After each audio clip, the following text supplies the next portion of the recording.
Hello. Hello. Hi. How are we? Hello. Hi. How are we? Oh, I gotta mute that.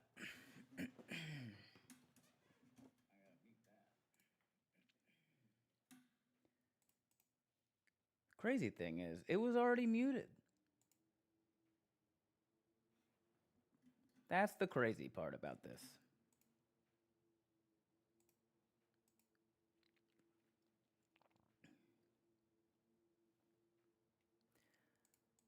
All right. How is everyone? We all good?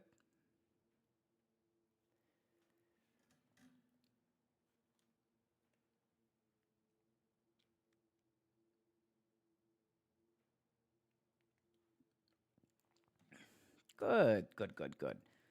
Welcome to, if this is your first time seeing it, welcome to D&D Homebrew Doctor. If you don't know what homebrew doctoring is, if you're in the Twitch chat, you can type, I think it's exclamation point brew. It'll explain everything to you. Basically, I've written a couple D&D source books, so I know how to do the technical. Excuse me, I know how to do the technical writing. I'm also pretty good at, I'm pretty good at balancing. I can do a lot of silly shit. The goal with Homebrew Doctor is if you have a homebrew for D&D that you want help with, either because you want it worded properly or because you want it sillier, whatever the idea is, if you want help making the most out of your D&D homebrew, I help with that. All you have to do is tip $5 and then get me a link to your homebrew that's saved in like a Google Drive. And then that's basically it. And then I help.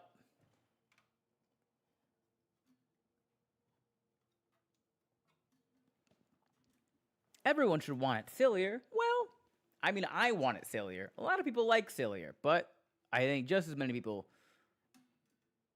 would prefer not that. Some people like to play serious D&D.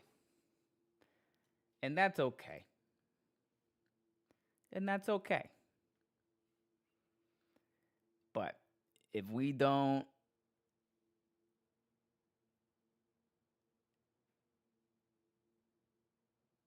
I'm here for the totally normal D&D things.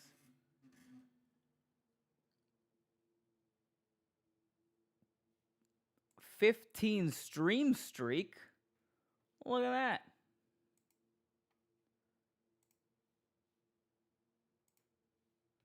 Congrats, Annie, on your 15 stream streak.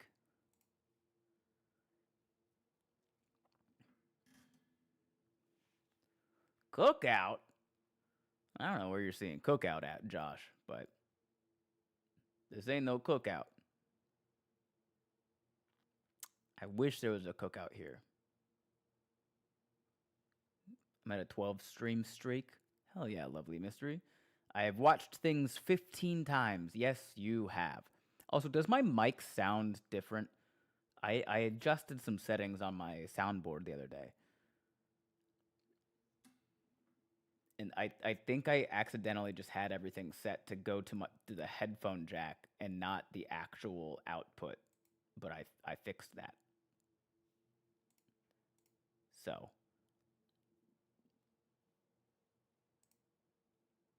I don't know if it sounds different though. Sounds a little softer. Not quieter, but smoother. All right.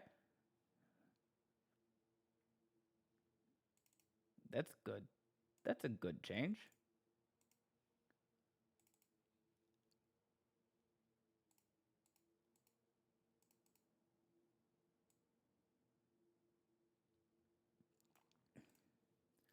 I was very oversaturated on this camera too, but Should be good now.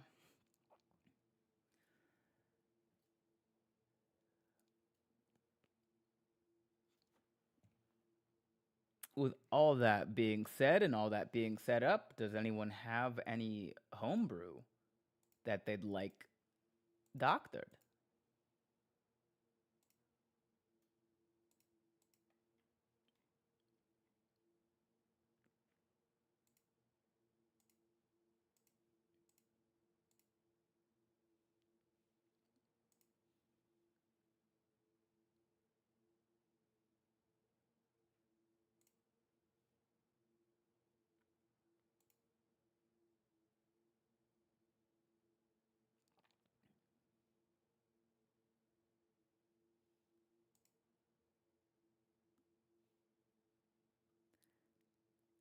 I'm also kind of thinking that maybe 10 p.m. on a Monday night probably isn't like the best time to go live. But we had to cook dinner. I had to eat dinner. It's late, my dude. It's not that late for me. Later for those of us not in California. Yeah, it's definitely later for y'all. How many ducks could you take in a fight? I need more context, Mitch. Was food good at least? Also, it's past 1 a.m. by me. Yeah, food was great. I'm happy with it. Solution to move to California. Yeah. Picker, I had to refill my meds, so enjoying the dulcet tones of Mr. Brainerd. Yes, welcome. Welcome to Mr. Brainerd's dulcet tone hour. California is not for me, LMAO. California's a pretty big state.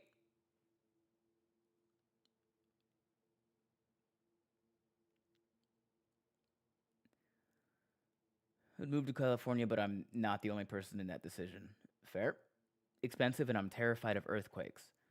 Um,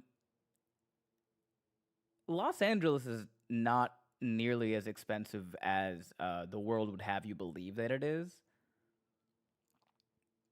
Like rental prices in LA were comparable to rental prices in Orlando when I first moved. Um, the state has rent control, and in the city of Los Angeles also has rent control. So there's like 2 rounds of rent control that have to be approved before rent can go up. Terrified of earthquakes. Are you terrified of earthquakes because you've lived through them? Or are you terrified of earthquakes because you've never experienced an earthquake and therefore they scare you? Because I had never experienced an earthquake before I moved to California. And then I quickly realized how they ain't shit. You don't notice most of them. Like, I've felt, I think, 3 earthquakes in the past 5 years since moving here. There were more than that, and I slept through them because they're weak. You don't notice that they happen, and the ones that do happen are just kind of like they happen and they're done. They're not very big. Just they're the earth shakes enough for you to go, is that an earthquake? And then it stops. You want to experience a small earthquake? That's all of them. It's incredibly, incredibly rare for anything more than that to happen. What do I do in an earthquake? I've never felt one. So you go.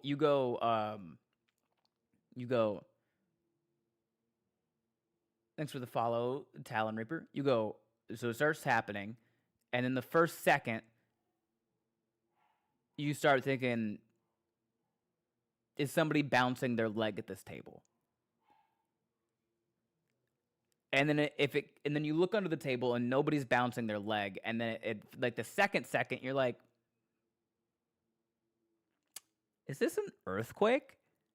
And then you look, and everybody else in the room also has that like quizzical look on their face. And if it goes on for 3 full seconds, then all of you go, oh my God, is that an earthquake? If it goes past 5 seconds, somebody, usually like the native Californian, will like get under the table. I did not the last time. The only time that happened.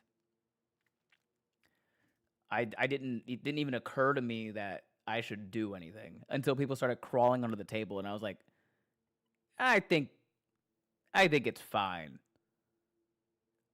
Usually, what I've been told is a lot of times people from California will then get on Facebook and then try to guess where the center was. Lauren, OMG, I'm in Orlando and want to move to Cali, so thank you for addressing rental prices. You're very welcome, Lauren.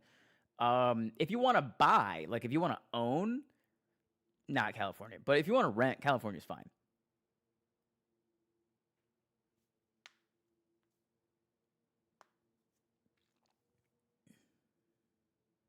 You don't realize it's an earthquake until the app informs you. True. Okay, Annie, I know you said you sent me something. It sounds like hurricanes are worse than an earthquake.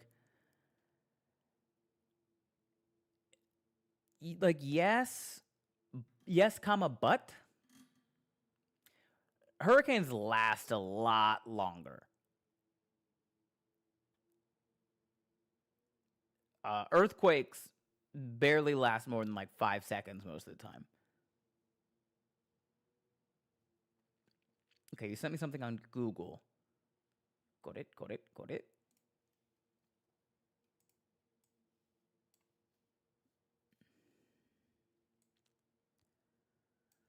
Let's see what we got here.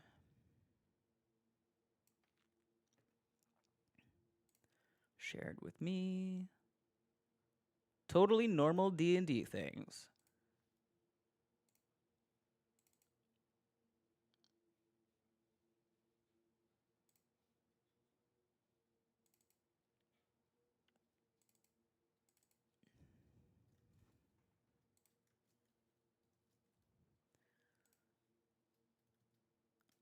Copy, paste, okay. I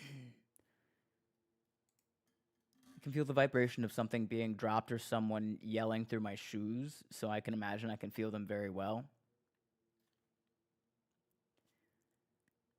Probably not.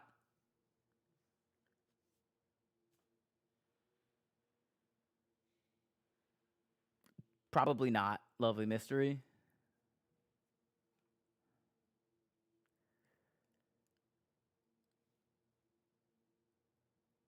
Also, feeling the vibration of something being dropped through your shoes, not that crazy.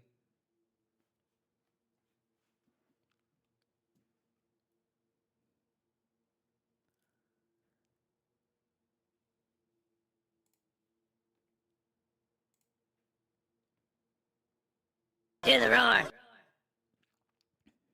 Illinois.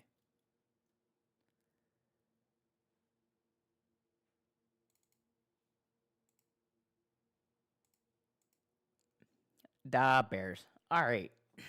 So you can go into the Chicago accent there. We got to set up the scene for some homebrew doctor in there. Okay, let's get this transition. Bingo, bango. Okay. So, first of all, we gotta add this.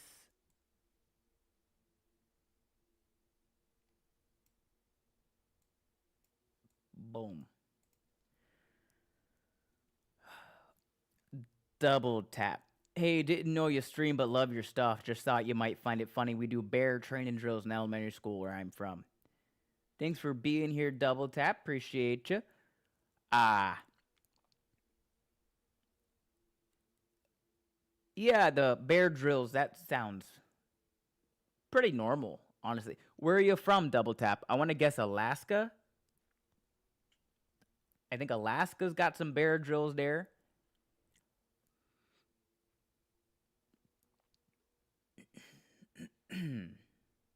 Pretty close. Okay. Uh oh, are you maybe Canadian? Could be. Yeah, Canadian. You're Canadian. You're from Canada. Oh hell yeah, there. Well, thanks for being here. Also, just so you know, just so you know there, bud. I like to call it Canada because people from there are called Canadians. So either you gotta be okay with me calling it Canada, or you gotta change your name. You're a Canadan, if that makes sense, there, bud.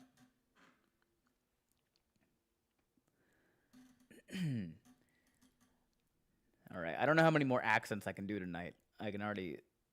The more I do throughout the day, the harder they get. You never heard it like that, Ben. I know, because I made it up, and I think it's silly. I'm wrong. And I'm immediately proven wrong by the fact that Florida follows this same exact format. It's Florida, but I am a Floridian and not a Floridan. No worries, LOL exclusively call America America. Hell yeah, double tap. Trevor, how do you homebrew in D&D in a way that works mechanically without breaking the game? Lots of practice, Trevor. If you stick around long enough, you might learn a thing or two with some homebrew doctoring that I'm about to do.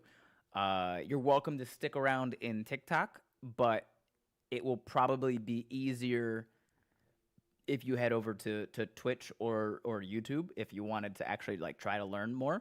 But that's what Homebrew Doctor is about. So if you have those questions, there's an entire community of people that are in my followers, my fans that would love to help you. I also, this is what I do. So if you have Homebrew and you tip me $5, I will help you make it exactly what you want it to be.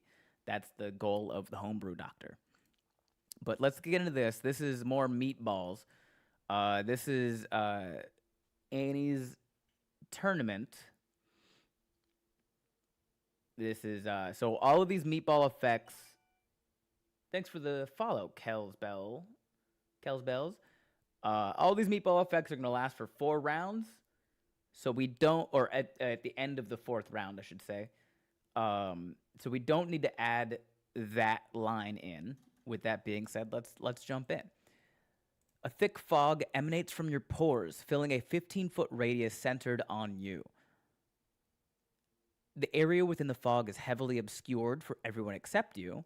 You have total cover against ranged attacks from outside the fog. The fog moves with you. If you move toward another player or creature, you can cause them to be blinded. Okay. I see what you're going for here.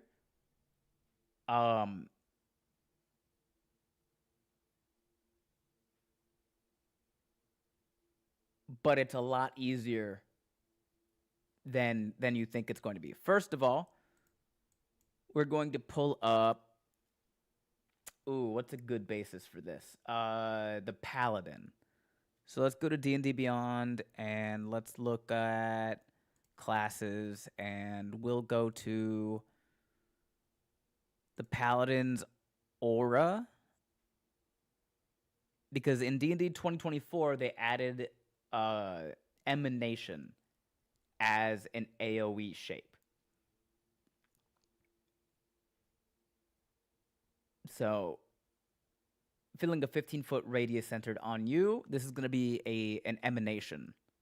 Unless you want it to be a column. But I'm assuming this is more of like a semisphere or a full sphere if you're floating. Pickle, have you heard of Mage the Ascension? I think it'd help your design process. Pickle, you don't know my design process.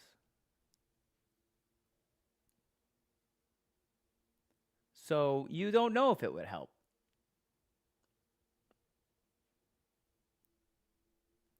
Also, no, I've actually not heard of Mage of the Ascension. Maybe I have.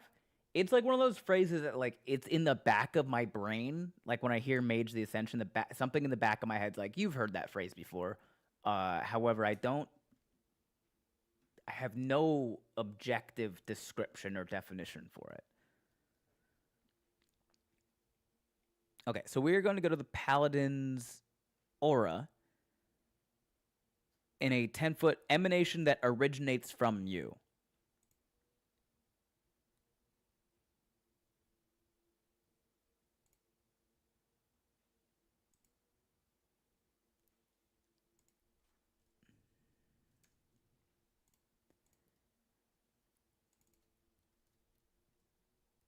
Emanation?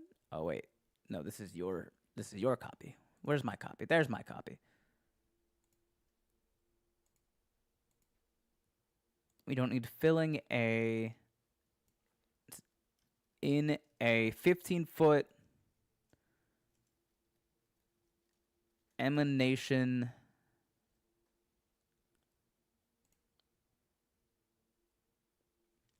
that originates from you.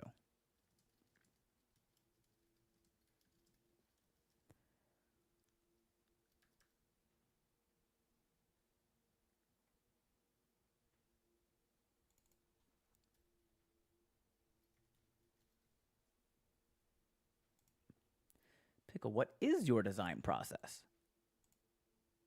It depends, Pickle. What am I designing?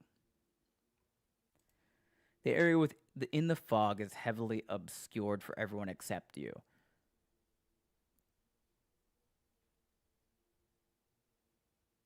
You don't need to say within the fog. You can just say the area.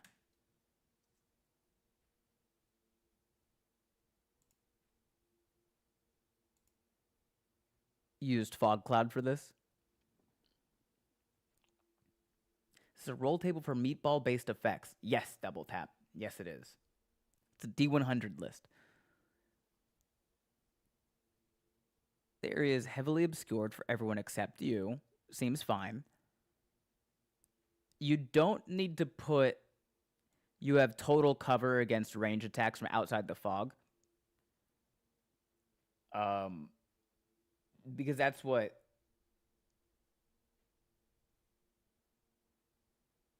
heavily obscured already does.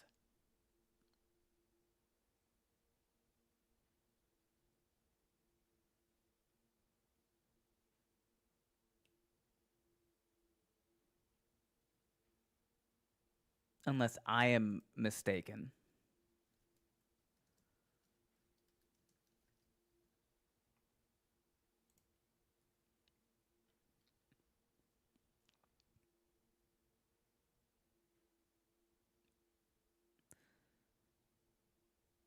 Blocks vision entirely. A creature effectively suffers from the blinded condition when trying to see something in that area.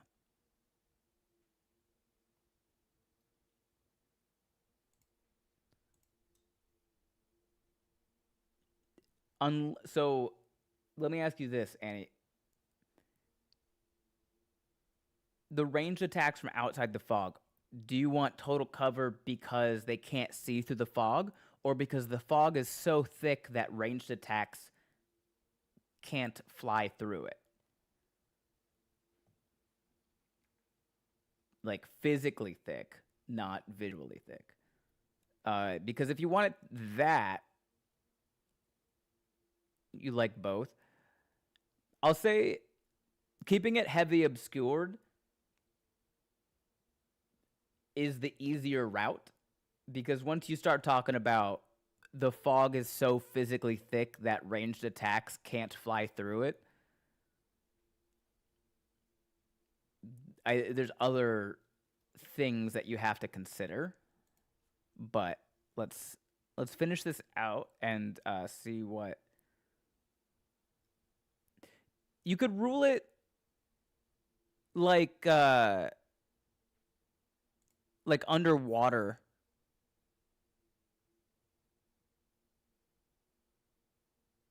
Kind of makes me want a full Italian cooking themed homebrew spell book.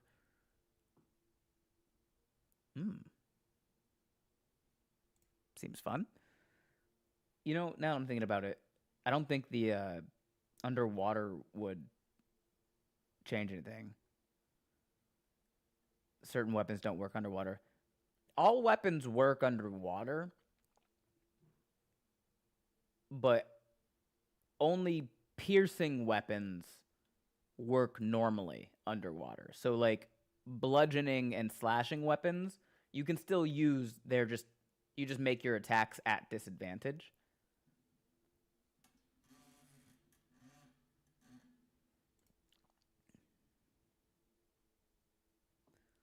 Wouldn't arrows be piercing? Yeah, that's why I stopped that train of thought.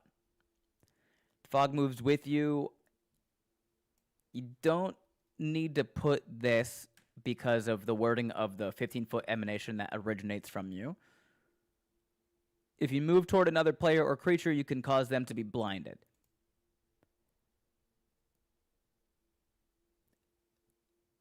Blinded because they are now in the fog cloud, or blinded for a different reason?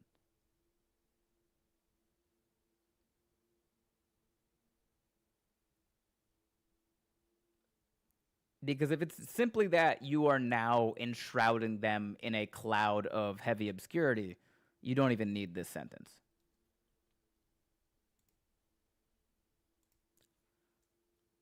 Why is there this big space right here?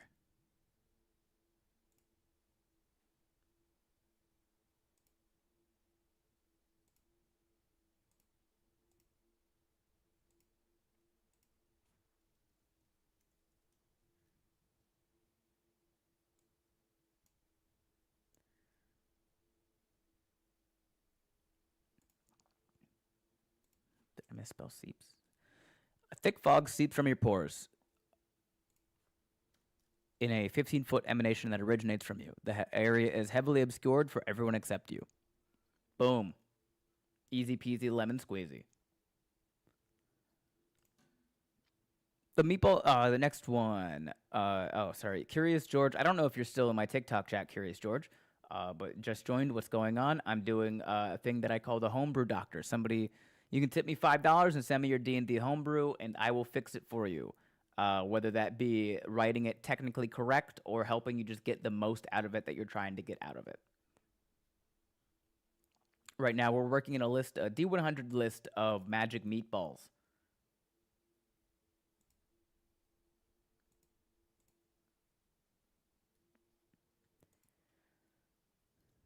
Okay, number 34. The meatball contained several tiny metallic marbles that got lost on the way to your stomach and are now bouncing around your skull. That is quite the detour. Whenever you take the dash action or fall at least 10 feet, the rattling becomes deafening. You must succeed on a DC 12 Constitution saving throw or be stunned until the start of your next turn as your vision swims. However, you gain advantage on performance checks made to provide a beat or percussion. Does chain lightning work better in heavy fog? Nuh-uh.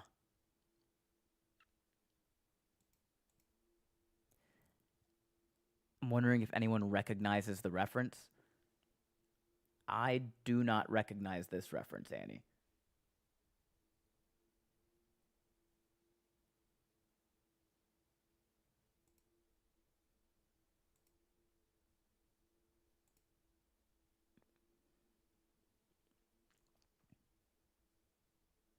The reference is to Martha Speaks. I am unfamiliar with that. What is Martha Speaks? The effect makes you, in essence, a human maraca. Hey, thanks for the follow double tap.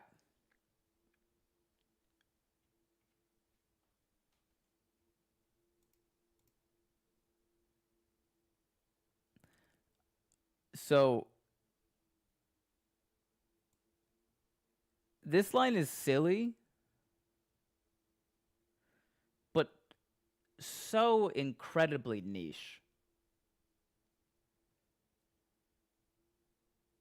Martha Speaks was a talking dog show on PBS Kids, and I used to love it when Jules watched it. Oh, all right.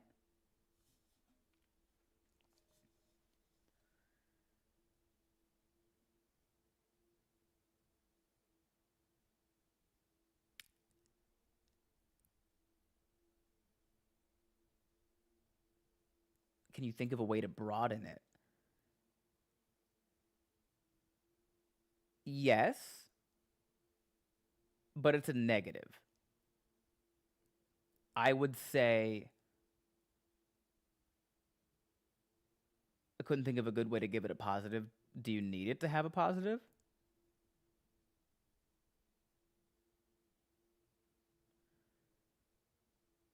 I would say that maybe like you can't stealth.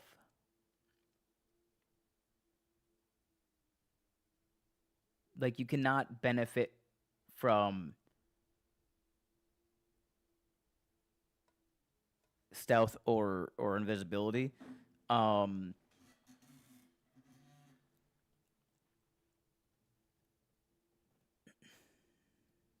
no sneak attacks. Negative. You can still sneak attack. Uh as long as you have a friend near the enemy, you can sneak attack. It doesn't matter anything else. Or if you just have advantage on your attack.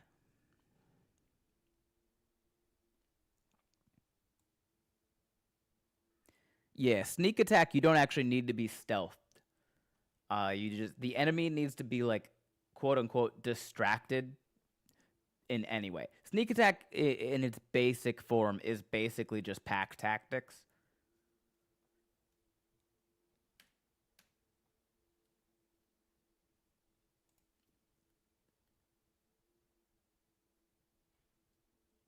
What if your party gets advantage on sneak attack?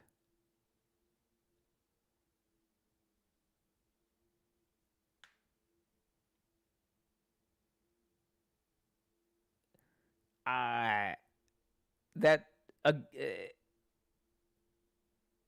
super niche again, Annie, because the only thing that has sneak attack is a rogue. So unless your party is all rogues, having an ability that grants advantage on sneak attacks for your whole party is not super useful.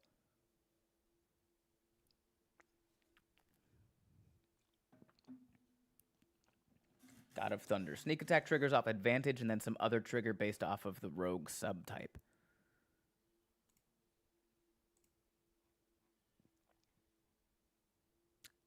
Is it? Is that it? I guess. I mean, maybe if they changed it in 2024. Let's see. Sneak attack. You know how to strike subtly and exploit a foe's distraction. Once per turn, you can deal an extra 1d6 damage to one creature you hit with an attack roll if you have advantage on the roll and the attack uses a finesse or ranged weapon. The extra damage type is whatever. You don't need advantage on the attack roll if at least one of your allies is within 5 feet of the target. The ally doesn't have the incapacitated condition, and you don't have disadvantage on the attack roll. So yeah, if you have advantage or if you have a friend within 5 feet of the enemy.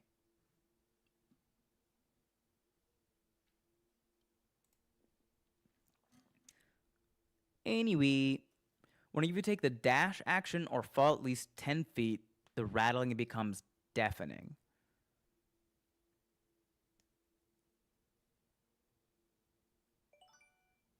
Thanks for the follow, Singing Piranha Plant.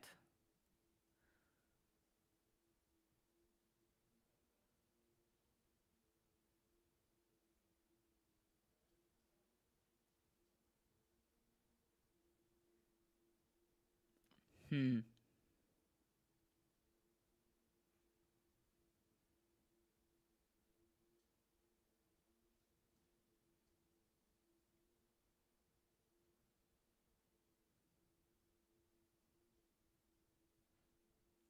I was thinking of Swashbuckler, which can also sneak attack if you and the enemy have no allies within 5 feet. Yeah. That's the one that has like a different thing for it, which is kind of fun.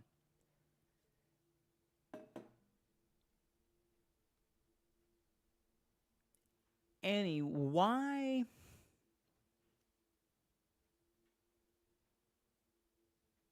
I get the falling, but why dash? Let's bring them in for a second. Did they have dinner?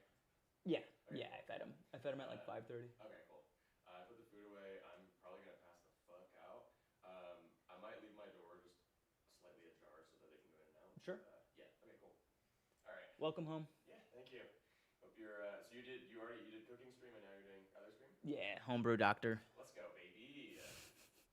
Just what the doctor ordered. All right, come on, doggos. Let's go. Come on. Mhm. Come on. Yeah. Let's go. All right. Good night. Swimming from what's up? I've been watching your YouTube for a while. Just realized you have a Twitch. Welcome in. And you move fast, and they all smack against the back of your head. Okay. Yeah. I could see that.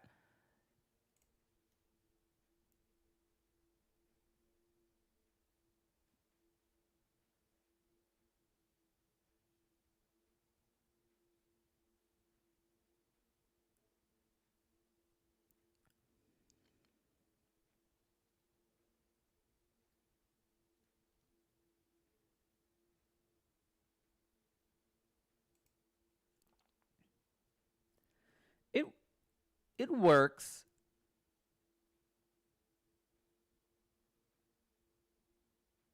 Stun is heavy, but also a DC 12 Constitution saving throw for level 19 characters is not that hard to hit.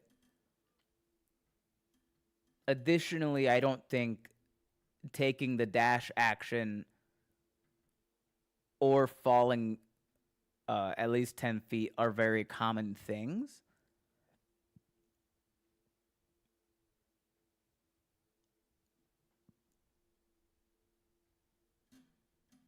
I would say either add a third thing that might trigger this event more often, or increase the difficulty of the save. Remember that the players will more than likely eat more than one. Yeah, but if I eat this meatball, first of all, I am not worried at level 19 about passing a DC 12 Constitution saving throw.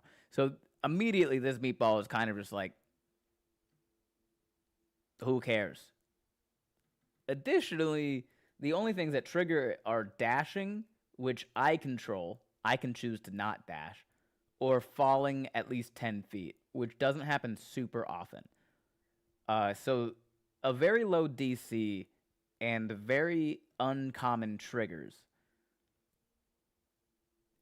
Even though it is a negative meatball and stunning is a heavy effect, I'm not worried all about this meatball. How do you make it more impactful? Either raise the DC to be more in line with the other level 19 DCs, so like a DC 17, or add in a trigger that comes up common. Like whenever you are hit with a melee attack, you have to roll the Constitution saving throw. So like dash, fall at least 10 feet, or you're hit with a melee attack. I would say do one of those two things. Make the trigger happen often or raise the DC. So you want to add in that third one. Take the dash action, fall at least 10 feet, or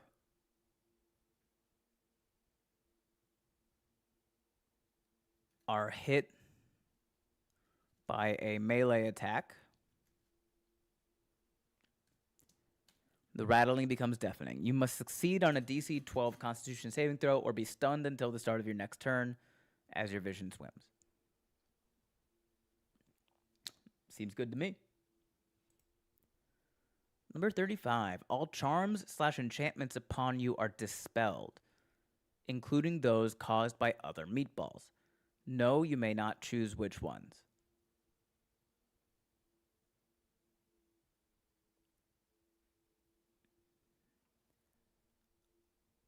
Okay, immediately, you don't need this sentence at all. Because you already said the word all. It's all. So obviously I don't get to pick which ones.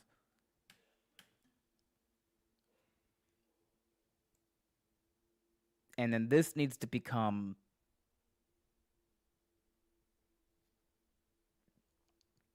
different. So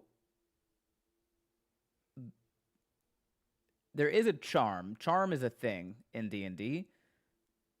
There's charm spells. You can be charmed, right?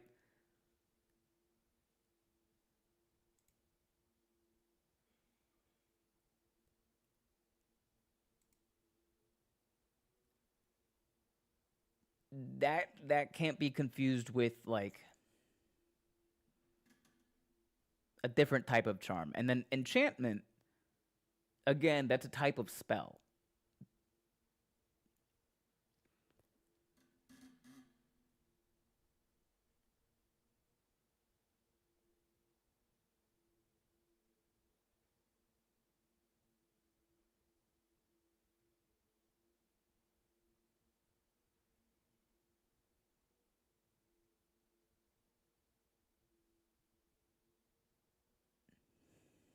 Still change it to magic effects. Yeah.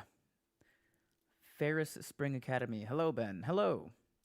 Spend to take off any spells put on you by other players at the beginning of the round. Okay. That, yeah. All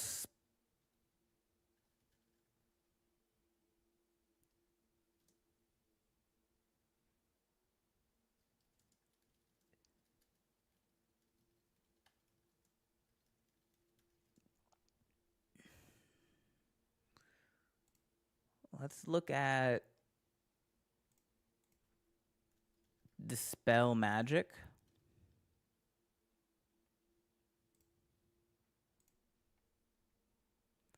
Choose one creature, object, or magical effect within range. An ongoing spell of level 3 or lower on the target ends.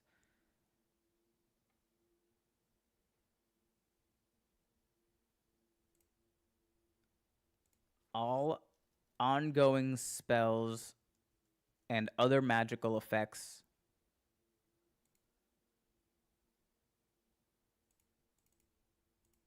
you don't need upon on you are dispelled, including those caused by other meatballs.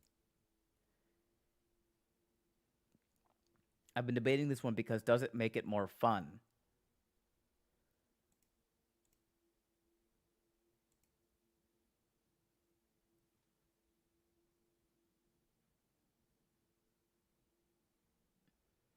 The fun is the chaos of it.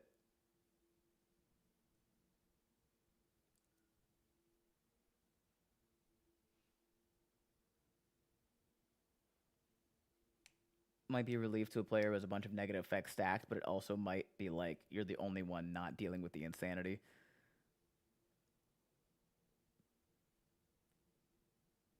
The only way to know if it's fun is by doing it.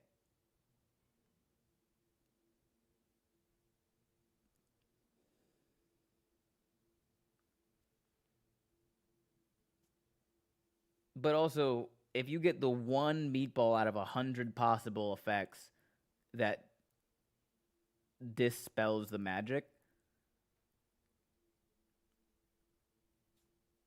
literally a 1% chance of that happening, I think it's fine. You got a vegan meatball. You can polymorph yourself and only yourself into any creature CR2 or lower.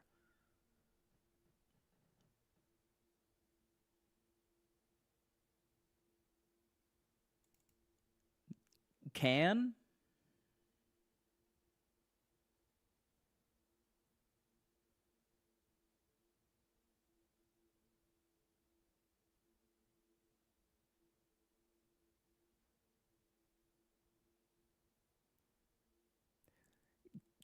Can implies that you can choose not to.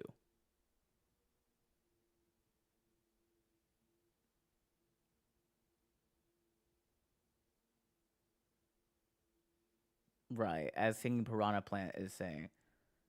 Can or do. Oh, then remove that immediately. You got it. You polymorph.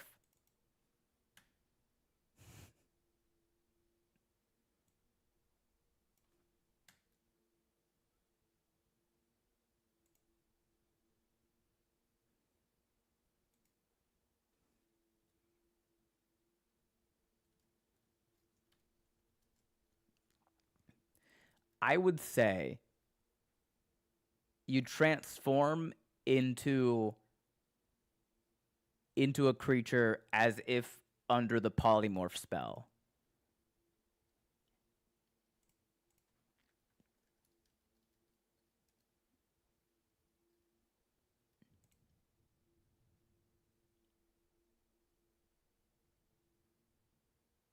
Also, any creature CR2 or lower or beast.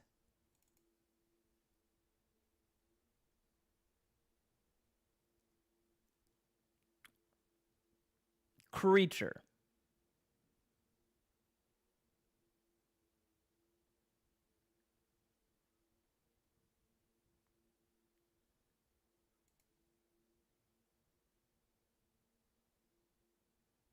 Okay.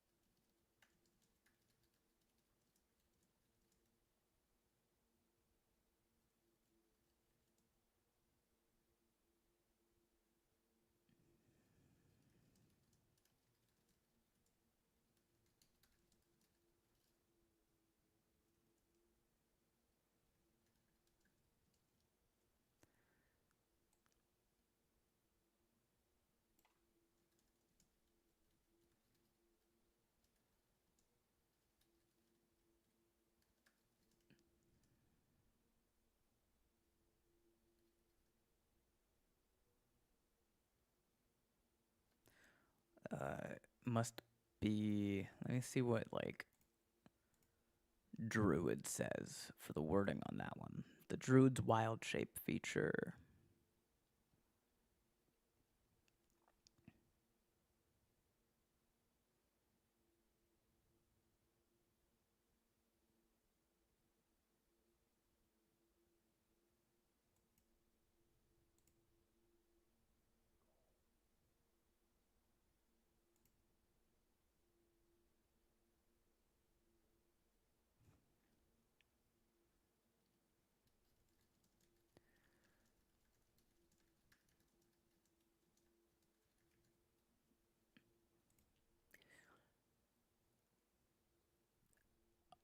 All I'm going to say about that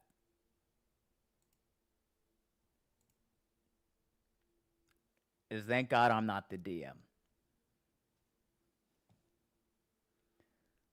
Thank God I'm not the DM when my players just get a free polymorph into any creature right now effect.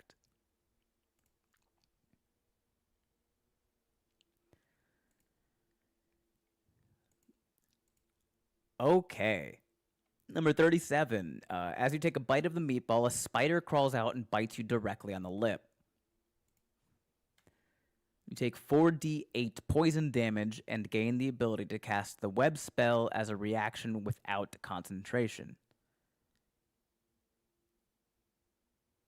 Creatures can get out of the webs with a strength save to dispel magic spell or by burning them.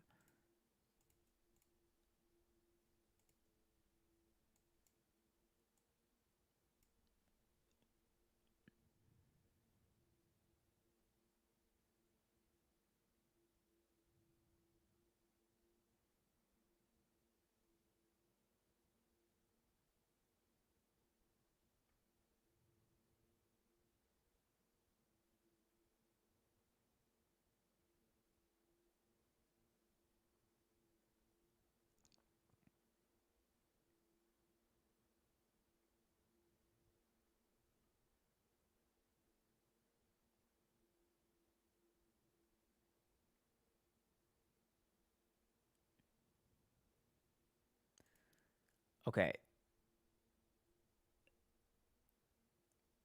You don't need this.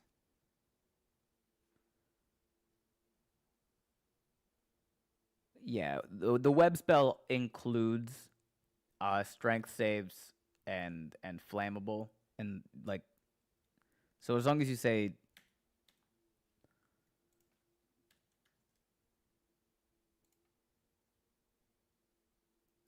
it like that, it should be fine.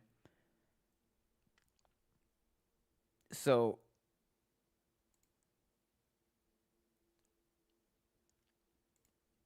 a couple things here.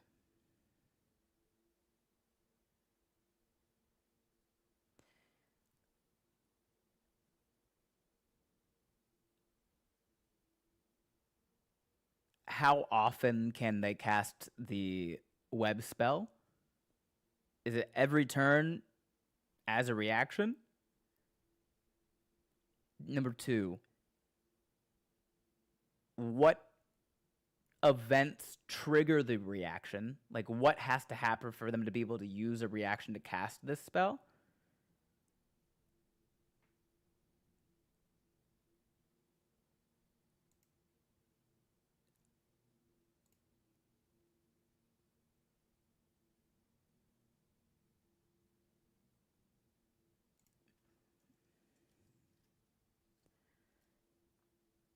Is there usually a trigger condition for people to use their reaction? Yeah. Um, for example, an attack of opportunity is a reaction. But you don't just get to take that reaction whenever you want to make an attack against somebody. You can only take an attack of opportunity when an enemy attempts to leave your reach.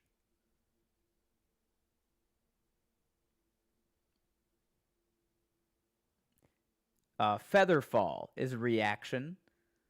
You cannot just use your reaction whenever you want to cast Featherfall. You can only use Featherfall as a reaction when you have fallen at least 10 feet. So, what has to take place for you to be able to cast a web? You can do a bonus action for sure.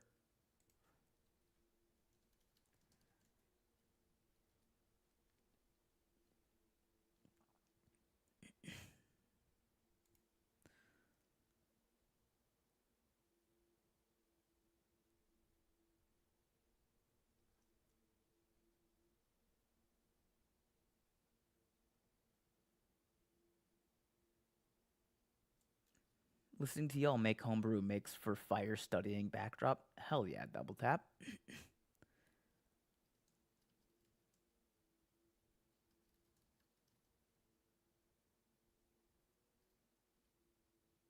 Once per turn is a bonus action.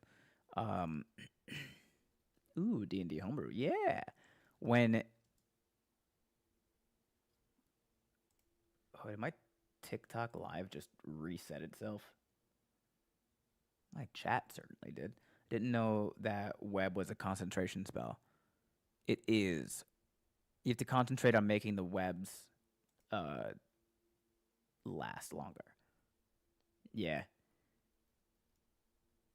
Penbrenner K Blossom Oil?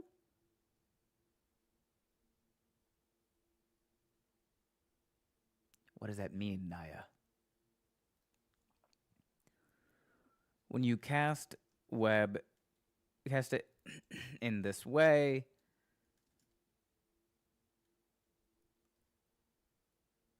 You do not need to expend a spell slot.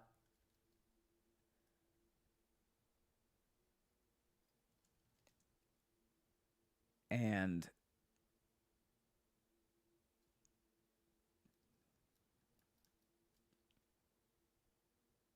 for how long do you have the ability to cast web? Until the end of the 4th round of this tournament, Singing Piranha Plant. You do not need to maintain concentration.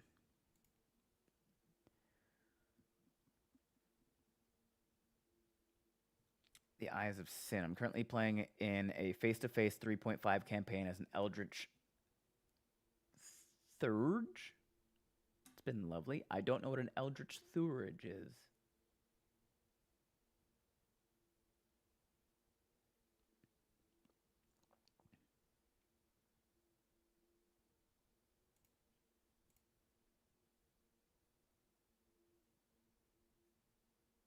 Sorcerer Warlock. Oh, okay. Very cool. Very cool. Number 38. You can suddenly talk to plants. As an action, you can shout words of encouragement to the grass and weeds in a 20-foot square within 30 feet. The plants grow instantly, turning the area into difficult terrain.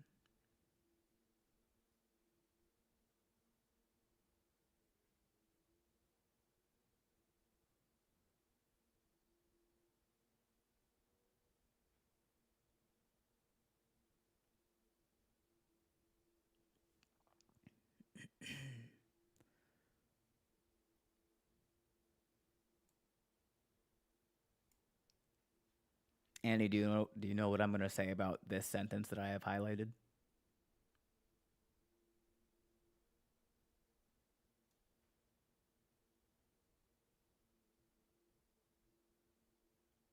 It's not that you don't need it. You don't need it. It's flavor. You're taking away player autonomy. You don't get to decide for the player how they cause the plants to become difficult terrain with the ability that allows them to speak to it.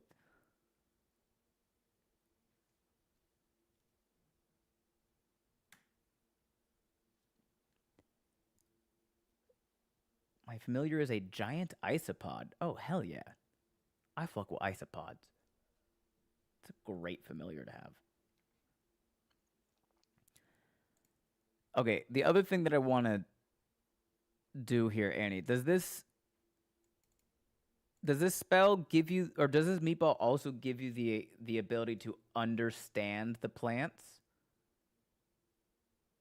I mean, you can have specified flavor. I wouldn't recommend it though. Right.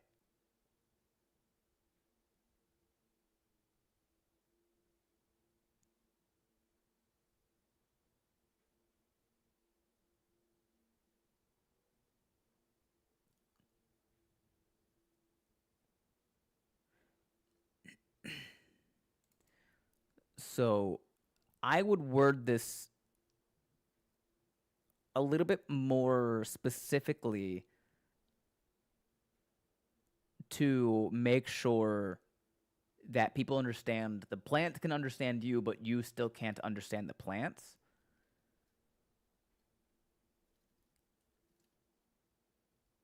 Your speech suddenly becomes understandable to plants.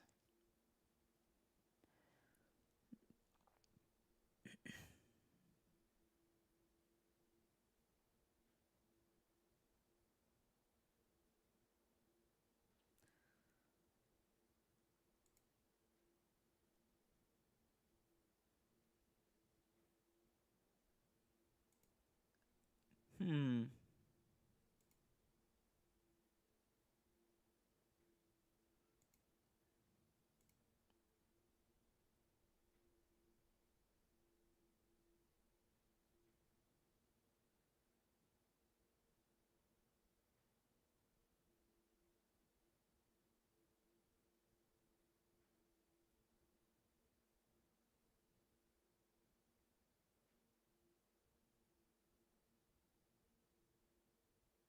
As an action, you can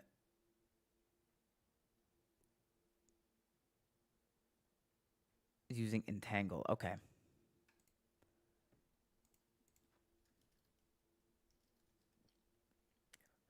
Kyle, do the PCs innately know how a meatball works in world? Yes, they do. de Kyle.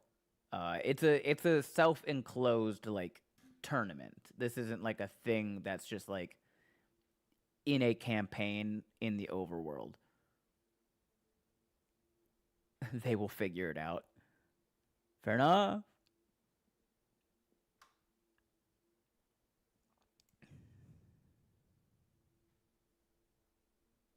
Okay, grasping plants sprout from the ground in a 20-foot square within range. For the duration, these plants turn the ground in the area into difficult terrain.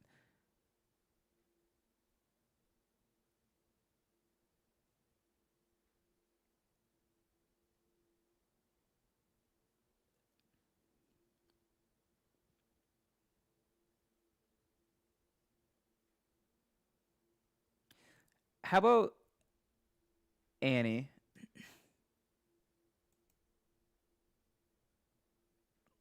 Let's just. Why don't you just give them the ability to cast the entangle spell without expending a spell slot?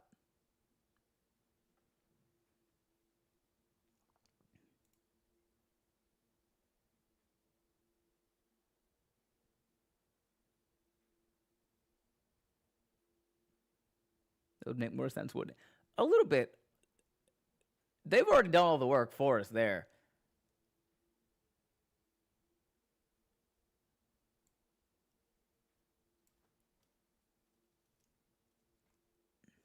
As an action, let's say like once per turn.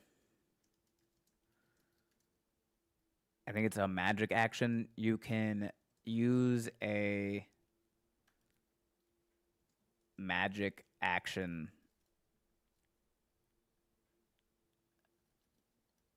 to cast the entangle spell without expending a spell slot.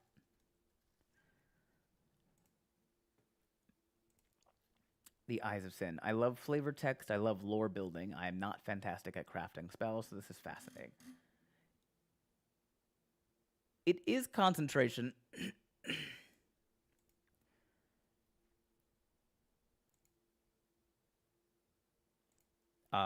When you cast Entangle in this way,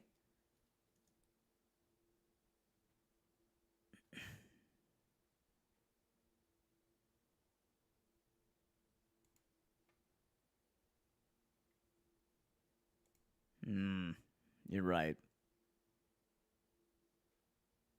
It might be easier just to keep it at difficult terrain.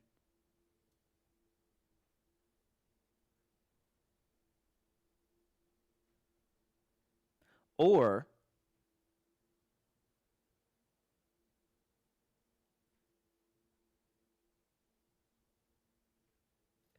yeah, so one of the things, like if you look at the Battle Master Fighter, there's a big list of flourishes and special things that they can do, right? At the top of that section, every single one of them doesn't just give you a DC by any means. It just says at the top of that section, if something requires someone to make a saving throw, the DC for that throw is 8 plus your proficiency bonus plus your whatever. And since these are like meatballs that are affecting your physical body, I would say either make the spell save DC 8 plus your proficiency bonus plus your constitution or your charisma.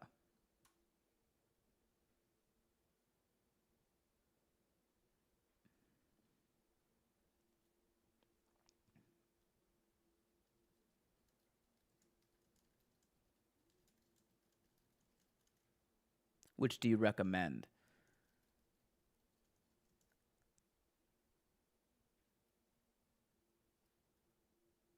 I think either one is fine. Maybe I'd recommend concentration or constitution only because if you give it to charisma, you're really just gonna make charisma based casters that much more powerful.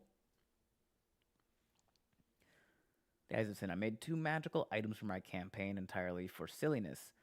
Sir Ferbengomp's cape of being a lot less flammable, named by Sir Fergengomp himself, a man legendary for upsetting beasts that can and will set people on fire, and Rosalind Bloombundle's spice cupboard of unusual fragrances, from which can be found Ember Tongue Radish, a root that prompted Sir Fergengomp to create his less flammable cape. But both are really just flavor.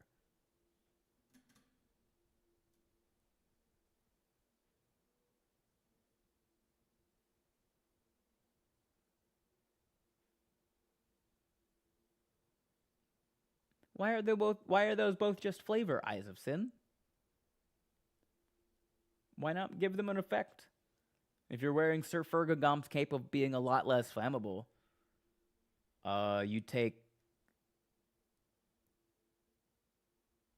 just have resistance to fire damage while you're wearing the cape.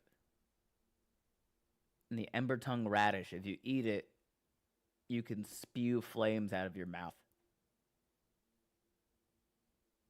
3 times.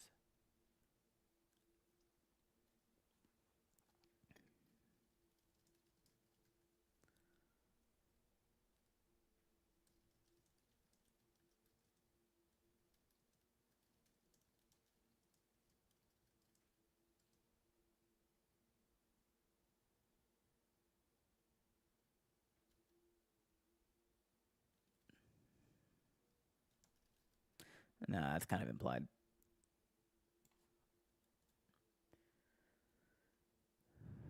Constitution works.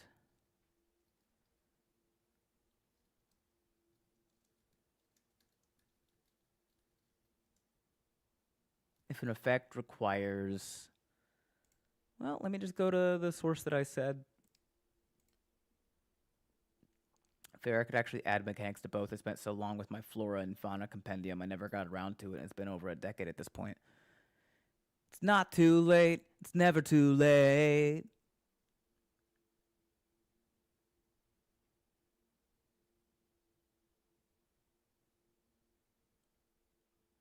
Saving throws. If a maneuver requires a saving throw, the DC equals 8 plus your strength or dexterity modifier, your choice, and proficiency bonus.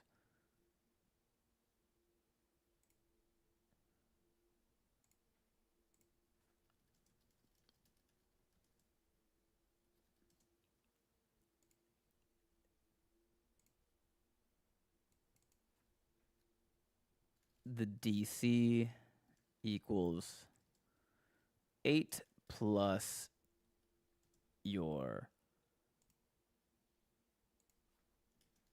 constitution modifier and your proficiency bonus.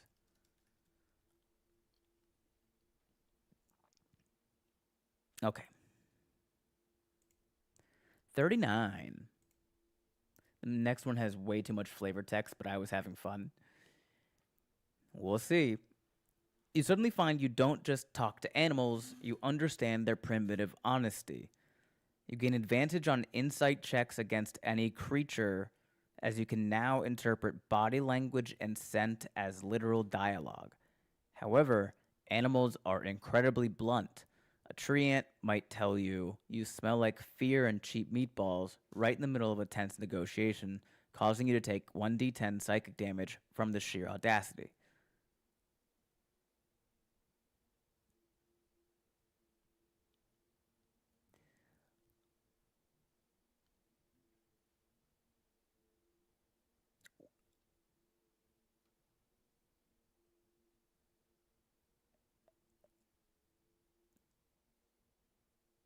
Okay.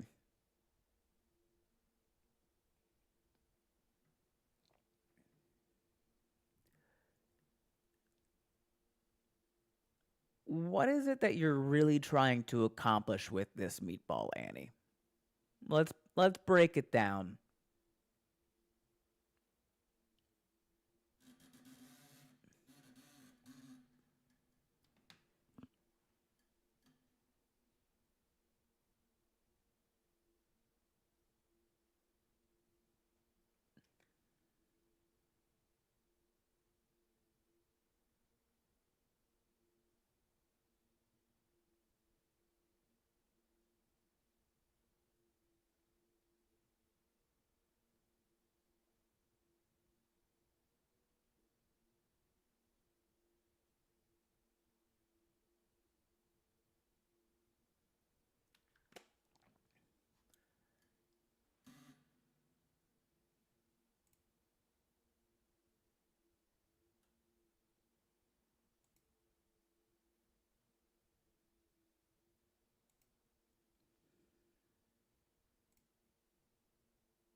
I want the creatures to get an advantage against the player, so if they can read their mind, they might hear something they don't like.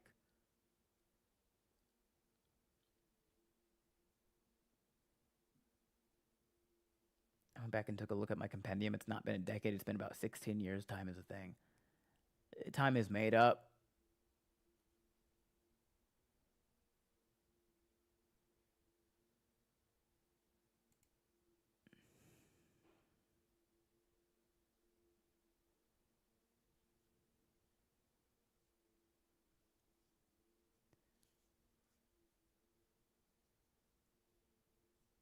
Okay.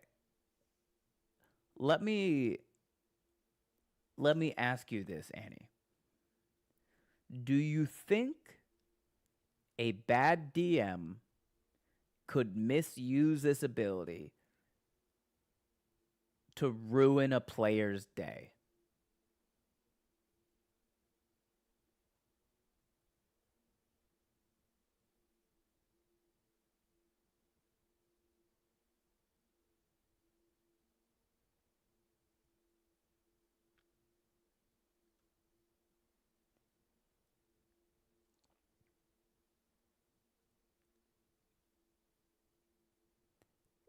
If for whatever, I would never, but if for whatever reason I was a GM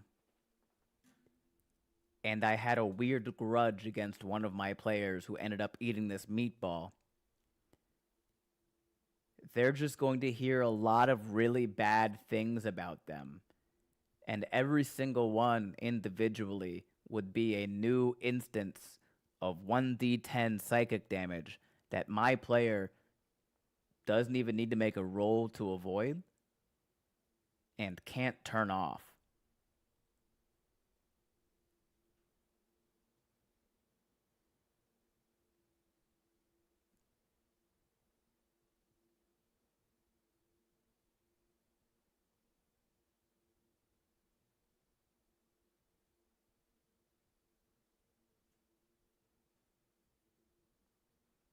Maybe once per effect, they may take 1d10 instead.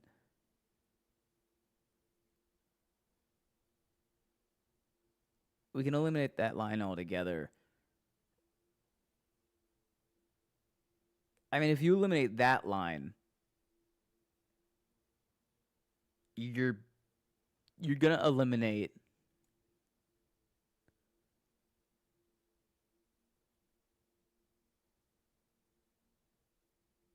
all of that.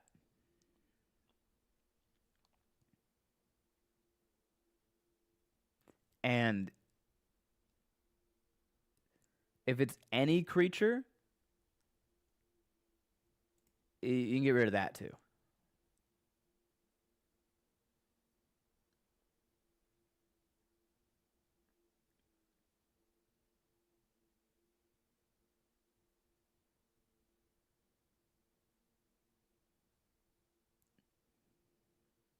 It's only 10 meatballs at most. Well, God of Thunder, this one in particular has nothing to do with the amount of meatballs that you're eating. It's just the very specific effect that Annie was trying to go for is something that's so incredibly roleplay heavy, but 100% in the hands of only the DM. And it can be way too easily just like misused by a bad DM against a player that they don't like, you know. Um, you also you say animals here. I would expect this to be animal handling. Something where the creatures are weirdly nice and you start to question it. What's the mechanical effect of that, lovely mystery?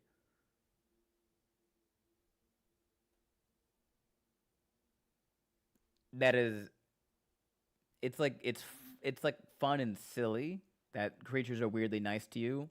You start to question it, but if there's no mechanical effect, if that doesn't cause anything to happen to you, if that doesn't actually cause anything to happen, then to me, it's pointless.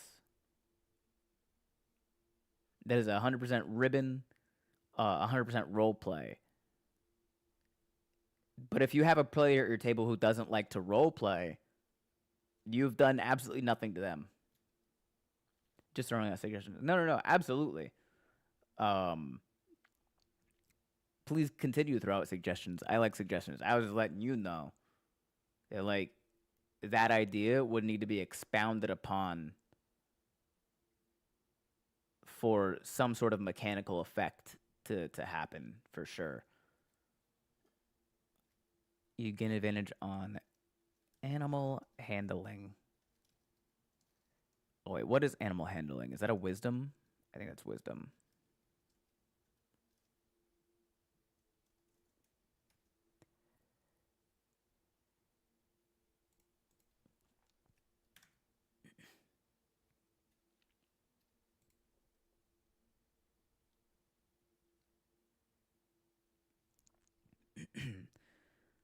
number 40 number 40. Your primary weapon develops a pair of tiny spectral arms and a very fussy personality. The weapon acts as a dancing sword, but instead of attacking, it uses its turn to try and fix your hair, straighten your tunic, or pick lint off your armor.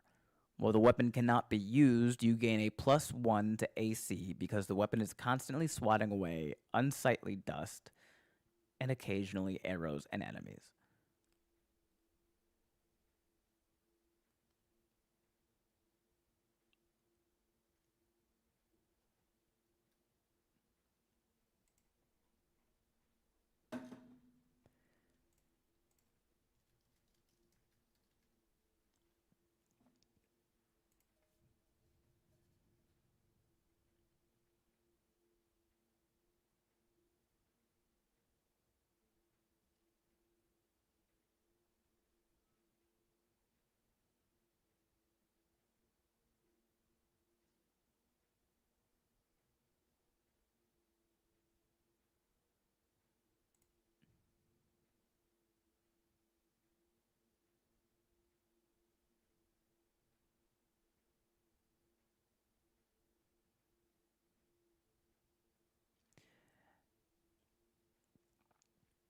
I would say that since the only effect that this sword or that this weapon is portraying that is similar to dancing sword is that it's floating around you, I wouldn't even mention dancing sword.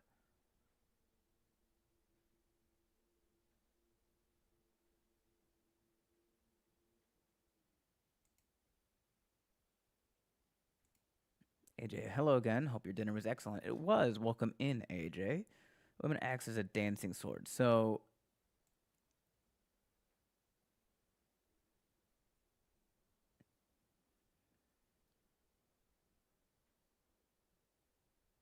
delete that. So primary weapon. This is not language. I believe this is not language in D&D. There is no like you can't go to the glossary of the player's handbook and look up the phrase primary weapon and get a definition.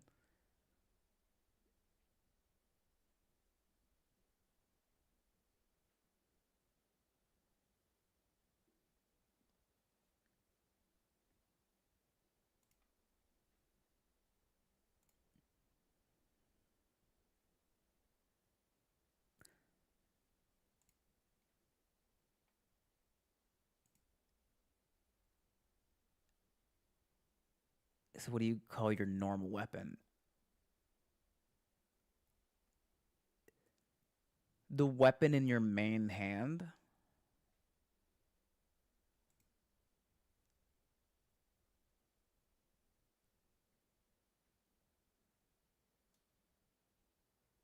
Methinks.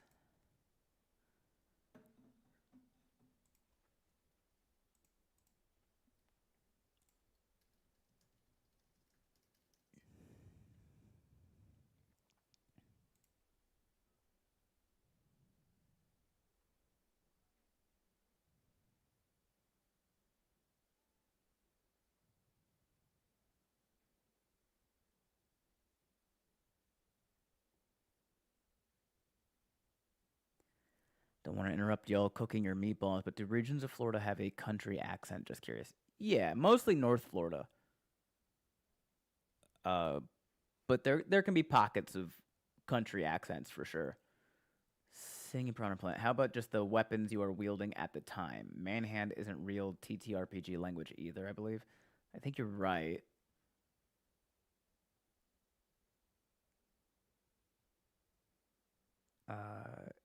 It's important to me that it not be all weapons, just the one that is your most commonly used one. Okay.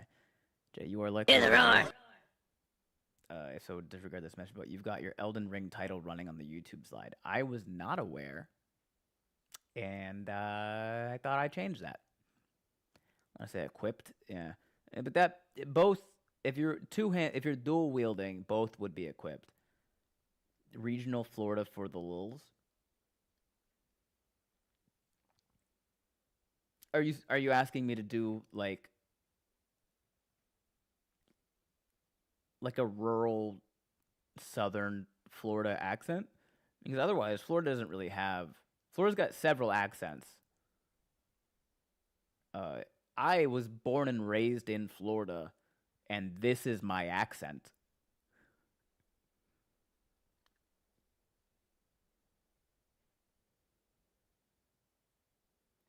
So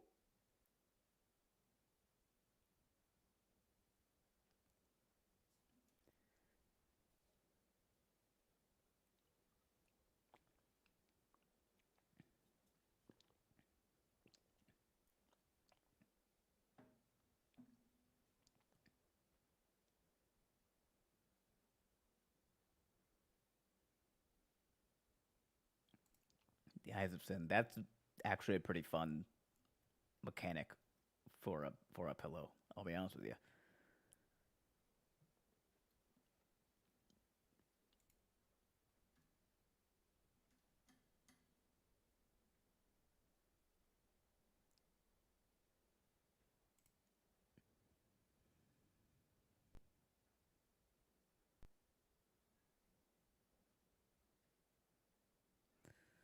What is?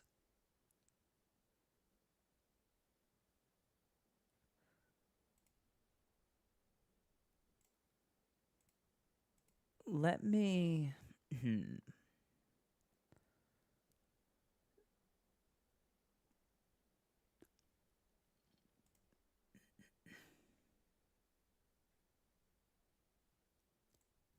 You could give the players a choice.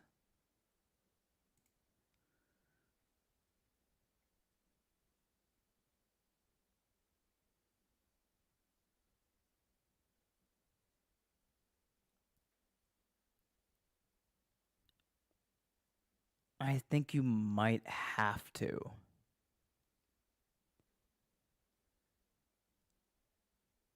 MC, I can never tell where the chat is for Ben because usually streamers look forward at the main thing and sideways at the chat, and he also has three different ones. Two of them are connected. The YouTube and the Twitch chat are in the same box for me, and then the TikTok chat is right next to it. Yeah, I think you might have to give them a choice, Annie, because I was reading the description for two weapon fighting, which just says when you take the attack action on your turn and attack with a light weapon, you can make one extra attack as a bonus action later on the same turn. That extra attack must be made with a different light weapon. Yes, there really is no way in D&D to differentiate between like your main hand, your offhand.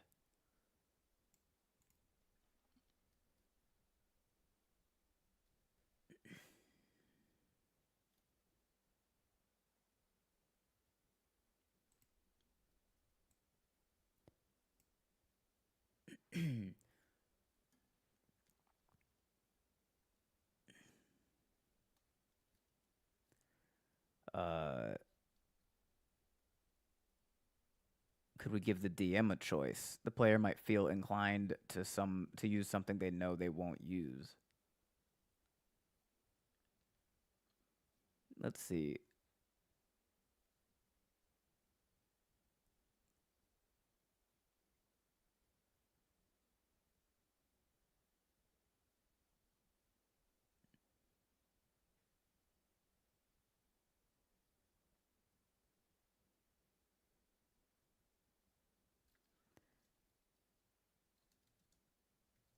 The weapon you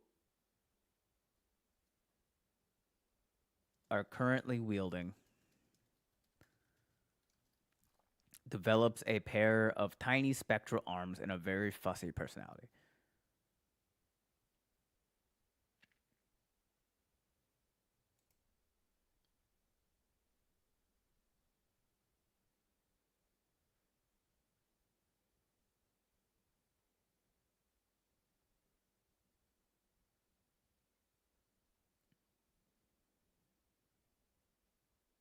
Hear the roar.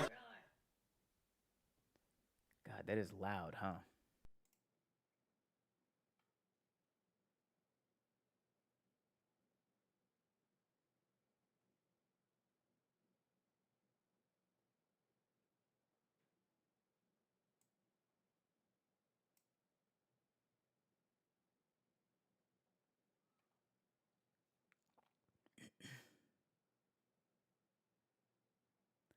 Then you remember Red Utah from the Utah episodes of City Names? I do not. Yeah, me too. I bet Alithia loves him. Anyway, do you remember how to do that voice? Um,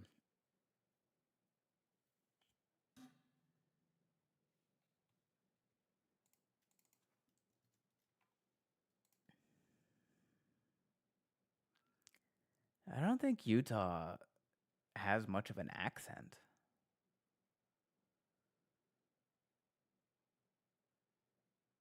Brian head guy? I don't know. Unfortunately, I don't get. No, but Red, Utah has a voice. Yeah, Utah has a voice. He doesn't really. It's kind of similar to Colorado. Yeah, I mean Colorado's accent is just a non-regional accent that with an upward intonation at the end to imply some sort of high.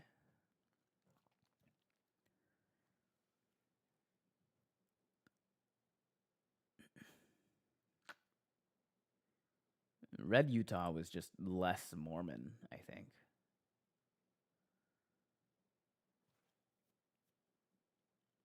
I don't, but he didn't really have much of an accent, I don't think. Also, it's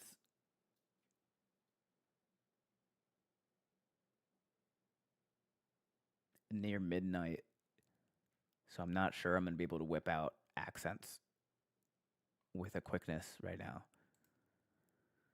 Okay. Weapon you are currently wielding develops a tiny pair of spectral arms and a very fussy personality.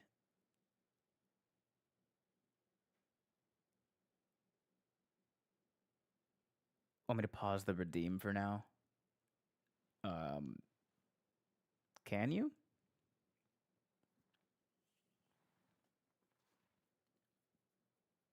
Singing piranha plant. I'd probably just say it gains sentience and let the personality be a little more up to choice.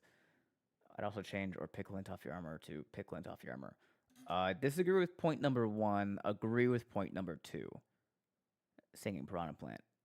Because I think the personality matters here, and because it's in that opening sentence, you're allowed. That's where your narrative is allowed to live.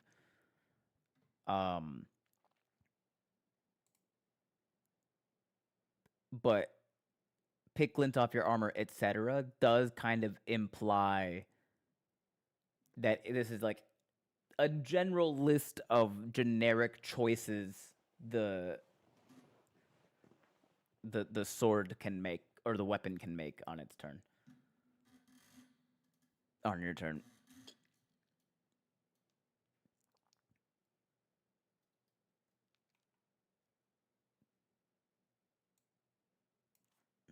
Just pause until you want it back on. How do you turn it back on? Thanks for the follow. Try Psy 1994. Appreciate that.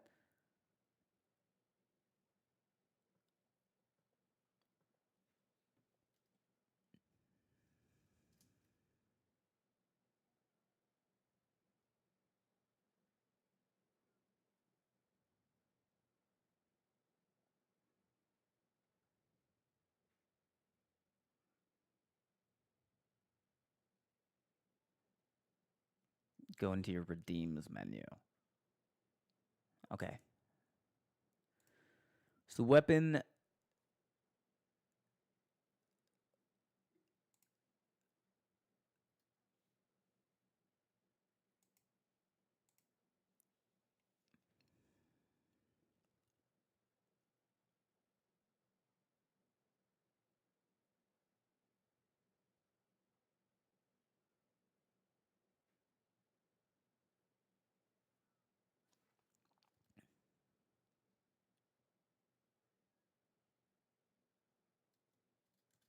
The weapon floats around you.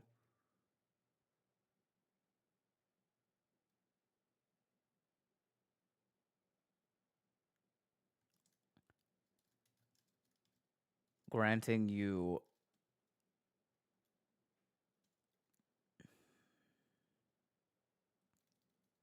floats around you.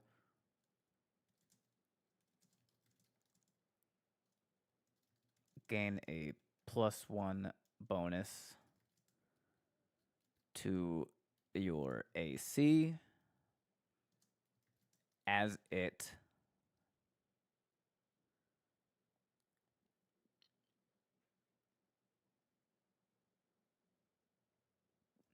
is there a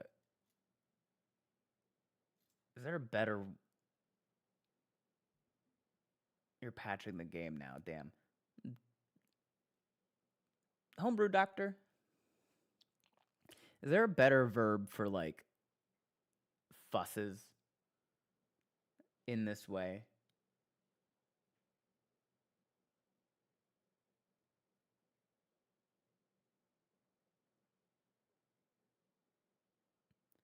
No, fucks is incorrect. In fact, it's not even close.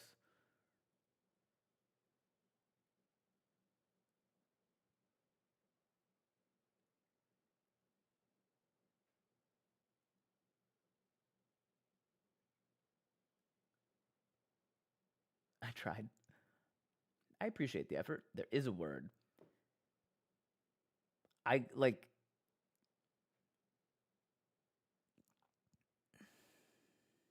it's not whining. It's more of like a physical fussing. Like a very physical nitpicky type, like straighten your tie, curl that hair, pick the dust, like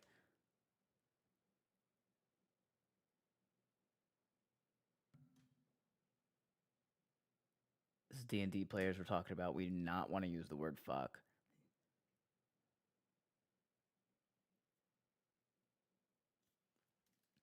Is it busies itself? Whoops.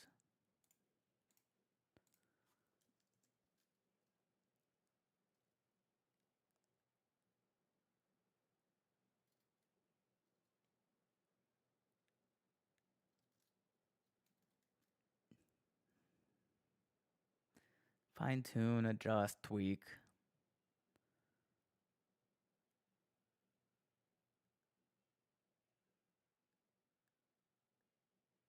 Fret doesn't really carry the physical adjustment connotation.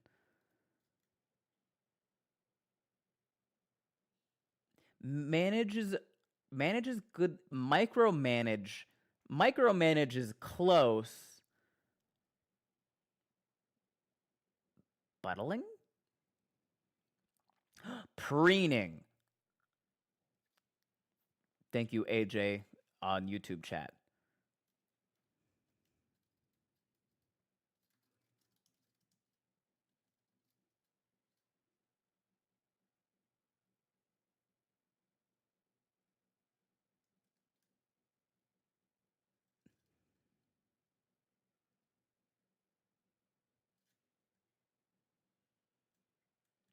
I think if you have preening, you don't need like the trying to fix your hair, straighten your tunic, pick lint off your armor. But I do kind of like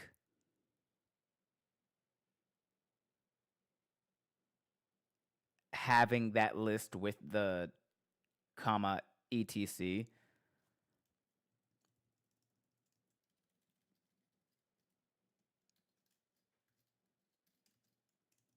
Just in case people don't know what the word preening means. Fixing your hair, straightening your tunic, picking lint off your armor, comma, etc.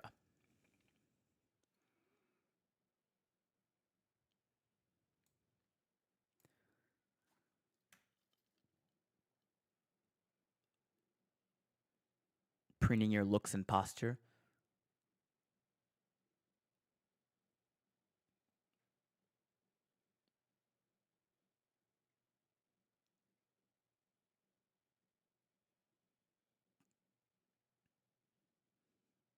Is your looks and posture implied? Which is in within the act of preening. Um, while implies looks at the very least, and looks in like hygiene maybe. While the weapon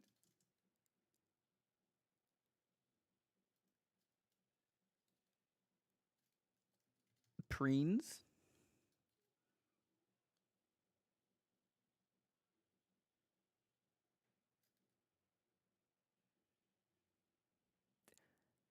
you cannot make you cannot wield it or make any attacks with it.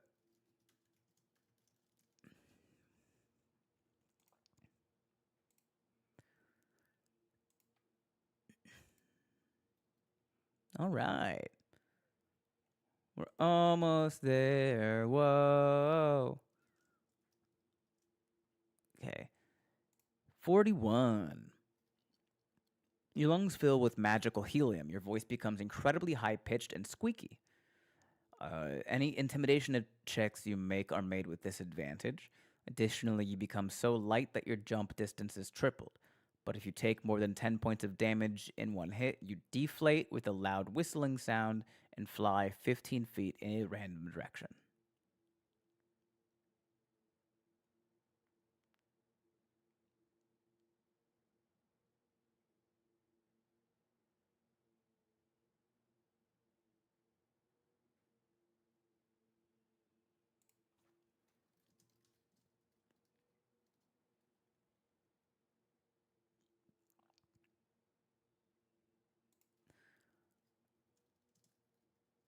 You have disadvantage on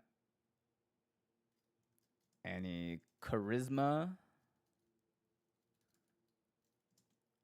intimidation checks.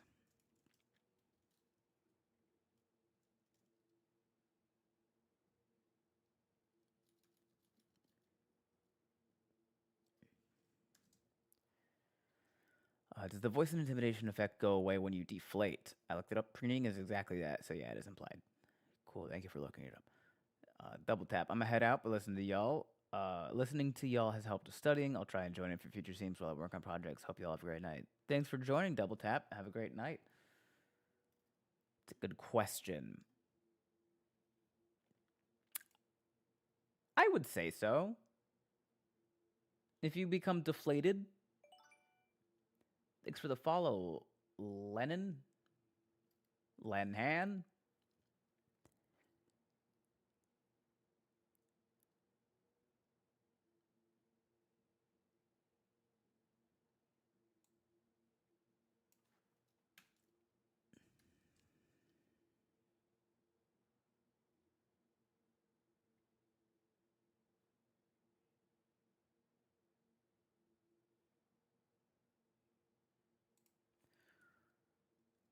Lennon like the Beatle. Got it. Do we need to state that? Yes, you would need to state that, Annie, but it's super easy to do.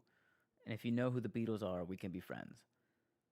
Be fucking wild if I made it to 30 I didn't know who the Beatles were.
Shouldn't the deflation somewhat depend on what kind of damage you take?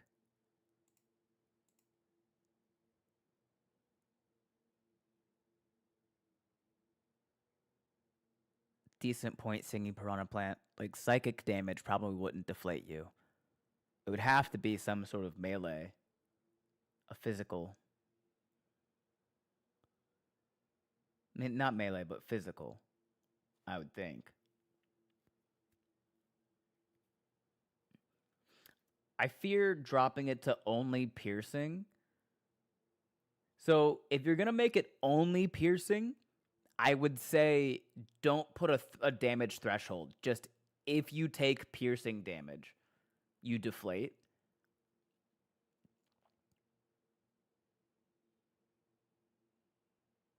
Because piercing damage is like one of what, 8 different possible damage types.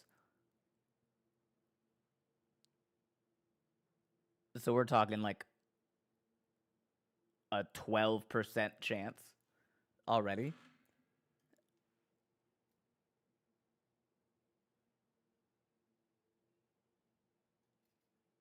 If you are, I'd say if you are hit with an attack that deals piercing damage, you deflate.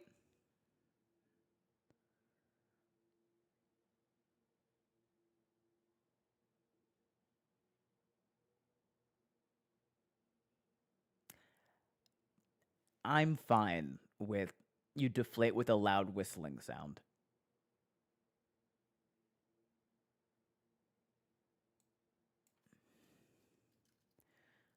Causing you to fly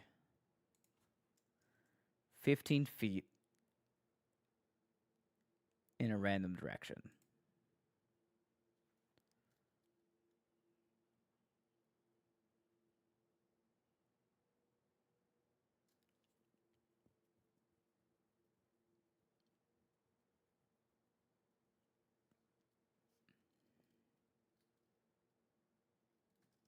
Ending the effect.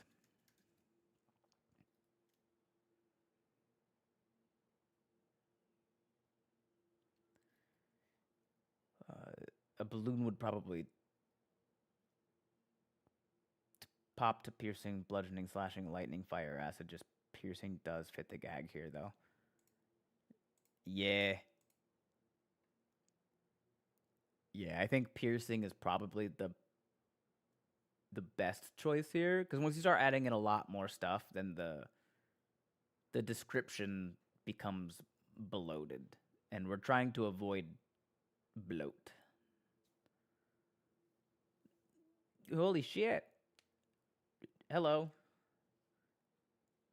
Cascades. Welcome in. Howdy, howdy. Howdy, howdy, howdy, howdy, howdy, howdy. All right, last one. You are suddenly wearing a clearly fake, oversized mustache and a pair of spectacles with no lenses. For some inexplicable reason, the disguise is perfect against anyone with an intelligence score of 15 or higher. They assumed no one would wear something so ridiculous unless it were a double bluff. However, anyone with an intelligence of 14 or lower sees right through it immediately. You have disadvantage on deception checks against smart creatures and disadvantage against dim-witted ones.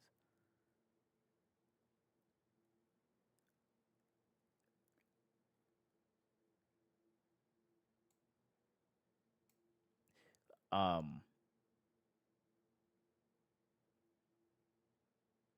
you know what I'm going to say about that part.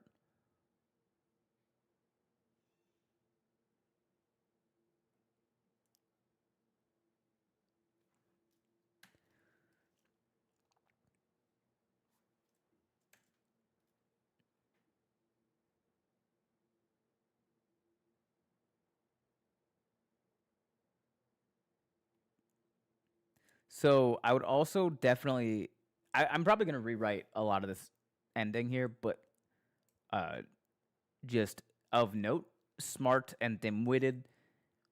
That's sort of already, like, not exactly, but that sort of already has a precedent in the rules of D&D. According to the rules as written, a score of 10 is average human intelligence. So somebody with an intelligence of 14 has above average intelligence. And so, like, referring to them as dim-witted ones when they are still very much above average intelligence. Yeah. Um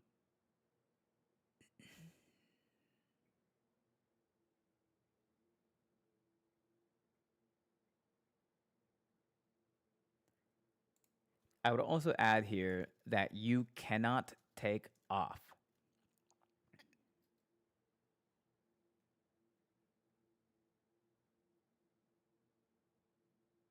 Started it with 10 as a threshold, but then looked at the creatures for that stage and it didn't work.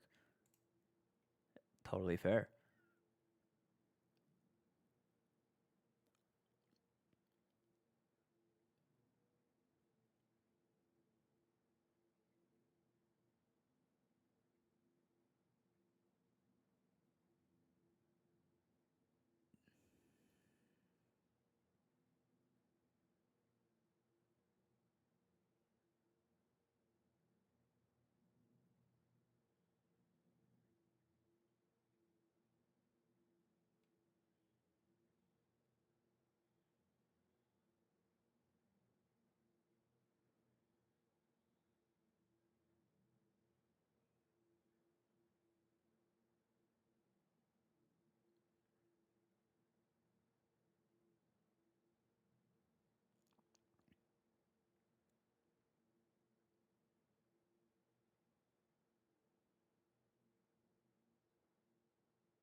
Okay, here's something that I need to bring to your attention actually.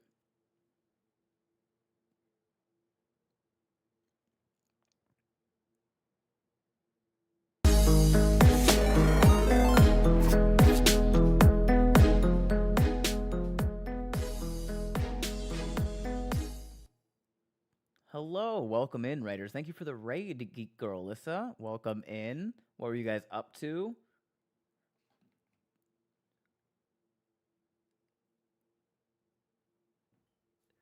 Hello, hello. Welcome, welcome, welcome. Thanks for being here. Mass Effect, hell yeah. I played Mass Effect once. It was a Tuesday.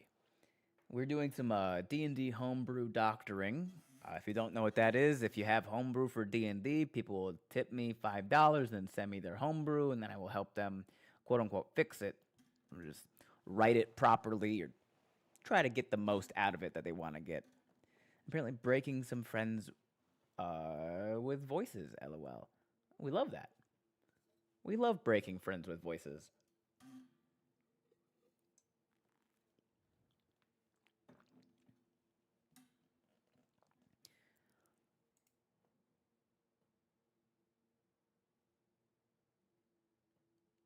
Okay, Annie, as I was saying before the raid, one thing I want to bring to your attention,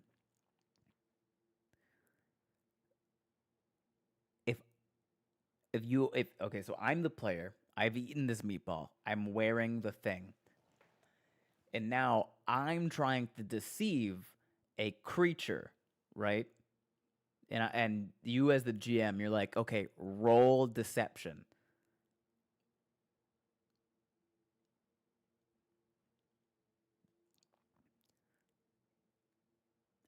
Because I'm wearing these glasses and because I have advantage on deception against creatures with an intelligence score of 15 or higher, I now just get to learn that about the creature because you have to tell me whether to roll at advantage or disadvantage, and that is just a piece of information that I have just learned about that creature for free.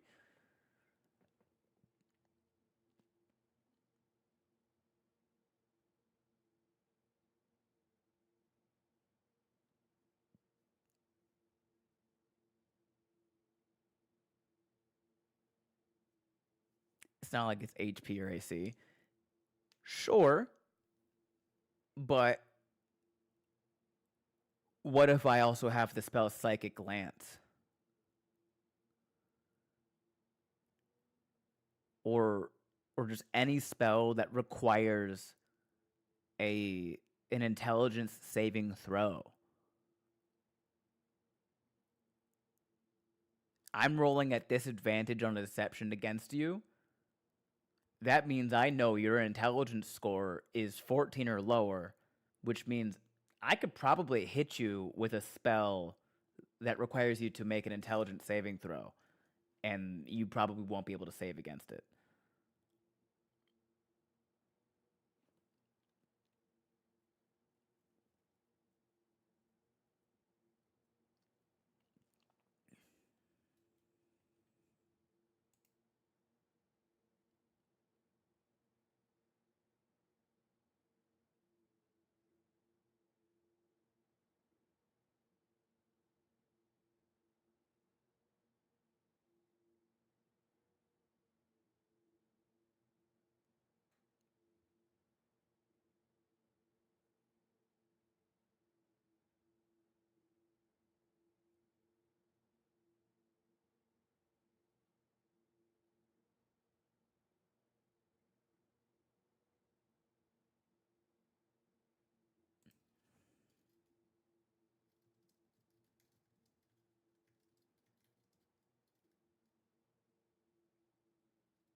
But remember, also the players work together, so the only creatures that get the intelligence score spoiled are the enemies.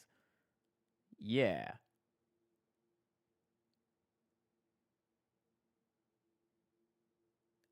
And if I want to kill the enemy, and I just get to for free find out one of their the split for one of 6 major stats just for free because I decide that I want to deceive you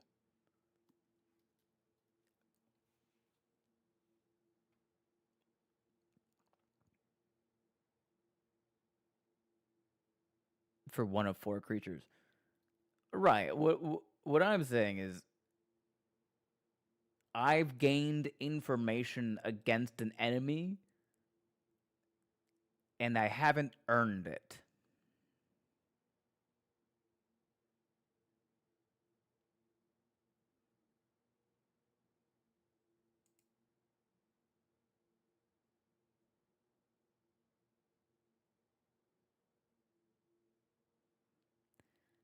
So flip the directionality of this effect.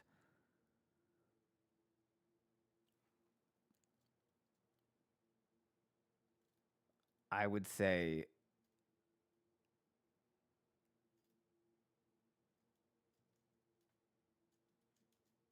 creatures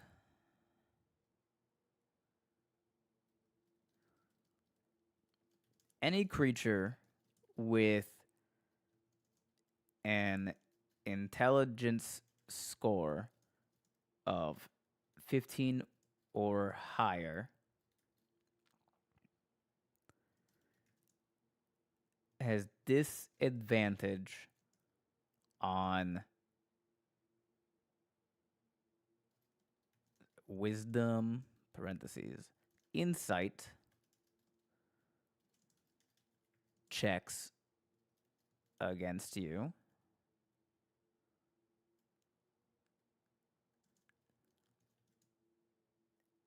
and any creature with an intelligence score of 14 or lower has disadvantage has advantage on the same rolls.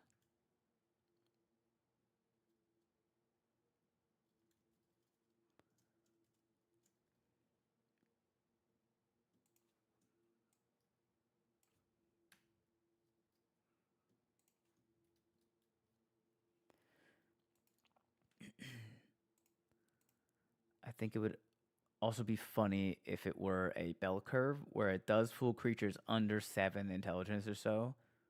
I get that it's supposed to be a straightforward, a more of a straightforward twist, though. I wouldn't be upset about that. Uh,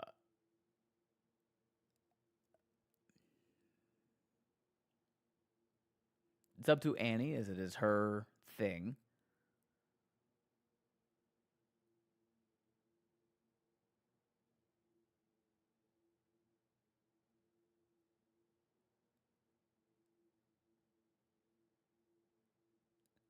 I prefer the straight twist. The straight twist it is.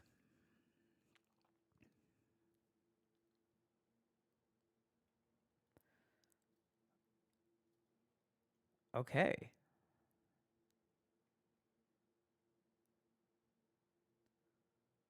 Oh, my backlight going out at the perfect time.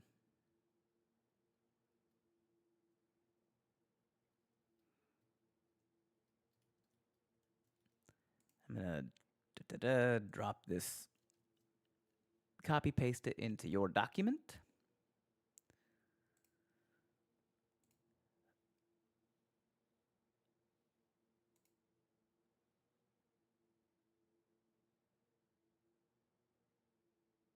Thanks. You're very welcome.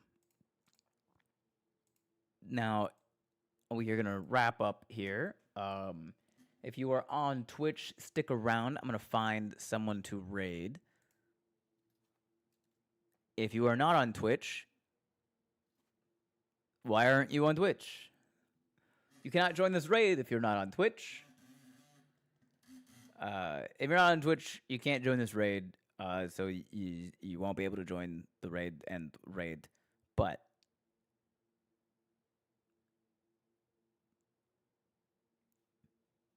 let's see who's on. Chelsea is online playing Marvel Rivals.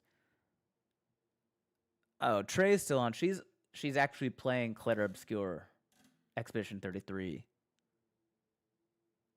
now.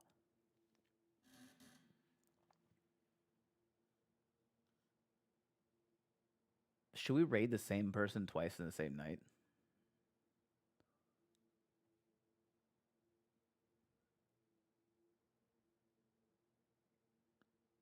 I think it's fine. She's doing something completely different now. Also, really not a whole lot of other people on right now. Okay, we're raiding Trey. If you're not if you weren't in the raid earlier to raid Trey, you can join the raid now to raid Trey. She's great. She's very funny. She's very fun. She's playing Claire Obscure Expedition 33. We raided her earlier tonight after dinner stream. And then we're gonna do it again now. So hop in this raid, stick around, give her a follow, all that good stuff. Thank you guys for being here. We're gonna go live again tomorrow from 5 p.m. to 9 p.m. Pacific time. It is Terraform Tuesday, so we will be playing D&D, the weekly streamed campaign every Tuesday night. That's tomorrow, so join us tomorrow night for that. We did it! We did it! We did it! Yay! Always team up. We did it! Thank you, Doro the Explorer, and Geek Girl is up. Hop in this raid. We're gonna raid Trey. She's playing Claire Obscure 33. Tomorrow we're doing D&D. Wednesday we're doing Elden Ring. We will become the Elden Lord. Raid call is Guess Who's Back again. I love you all. See you tomorrow. Bye-bye.